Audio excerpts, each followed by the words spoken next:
the Armenian king who made Rome tremble. Back when Rome was conquering much of the world, one man set out to build an empire that could stand against it. He called himself the King of Kings, and from the mountains of Armenia, he created a superpower that reached from one sea to another. His name was Tigranes. He became so powerful that the Roman statesman Cicero later said Tigranes forced Rome to fight for its own survival. As people often put it, he was the man who made the Republic of Rome tremble before the prowess of his arms.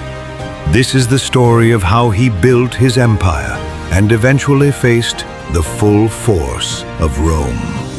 Our story starts not with a king on a throne, but with a young Tigranes held as a royal hostage at the court of the powerful Parthian Empire, one of Rome's main rivals in the East. He spent years there, learning about politics. When the Armenian throne opened up around 95 BCE, Tigranes saw his opportunity. He gained his freedom by giving the Parthians a piece of Armenian land called the 70 Valleys. The Parthians thought they had placed a weak, dependent ruler on their border. They were mistaken. Tigranes quickly brought his ambitious nobles under control and united the divided kingdom. He saw the disorder in the surrounding empires as a chance to expand. The former hostage was now a king, ready to take big risks. Tigranes rose to power quickly. Through a series of successful campaigns, his armies took land from Parthia and then moved south, taking over Syria, Phoenicia, and parts of what is now Turkey. At its height, his empire reached from the Caspian Sea to the Mediterranean. For a short time, Armenia was the strongest state east of Rome. To show his new power, Tigranes adopted the old Persian title King of Kings, directly challenging his former Parthian rulers. He built a grand new capital, Tigranocerta, which had theaters, parks, and people from all parts of his empire. This was more than just a kingdom. It was a world power. Some ancient writers even said that other kings served him personally. But such ambition drew attention. Trouble began when Tigranes formed a strong alliance by marrying the daughter of Mithridates VI of Pontus, who was Rome's most stubborn enemy.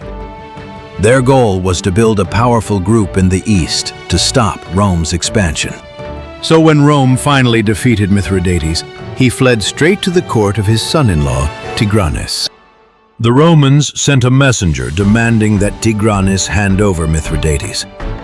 At the peak of his power, with wealth and loyal kings around him, Tigranes refused. This refusal was almost like declaring war. The Roman legions were now coming for the King of Kings. In 69 BCE, the Roman general Lucullus did what few expected. He led his legions deep into Armenia and besieged the new capital, Tigranocerta. Tigranes, surprised by the Romans' bold move, gathered a huge army to fight back. Ancient sources say that when he saw the smaller Roman force, he joked they were too many for an embassy, but too few for an army. This turned out to be a serious mistake.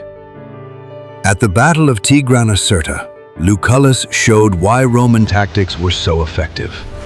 He pretended to retreat, then surprised Tigranes' cavalry with a sudden attack. The Armenian army fell apart, and many inexperienced soldiers ran away. The Romans sacked and looted the capital, severely damaging the empire's reputation and strength. The dream was fading. Tigranes lost his large southern lands. Soon after, an even more famous Roman general appeared, Pompey the Great. With a new Roman army approaching and his own son rebelling, The aging Tigranes made a smart decision. In his 70s, he went to the Roman camp to negotiate instead of fighting. He officially surrendered to Pompey, gave up his empire, but through careful negotiation, kept his original kingdom of Armenia as a friend and ally of Rome. He ruled peacefully for another 10 years, humbled but not defeated. Although Rome destroyed his dream of a great empire, he still did something remarkable. He turned a small, landlocked kingdom into the heart of an empire that made Rome worry, even if only for a short time. If you want to hear more stories about people who challenged the great empires of history, please subscribe and turn on notifications. As the Great remains one of the most monumental figures in Armenian history, the architect of its greatest expansion. His empire was short-lived, but its memory forged a powerful and lasting national identity. What do you think? Was Tigranes a reckless gambler who took too many risks, or a visionary leader whose plans were stopped by Rome's unstoppable power? Share your thoughts in the comments.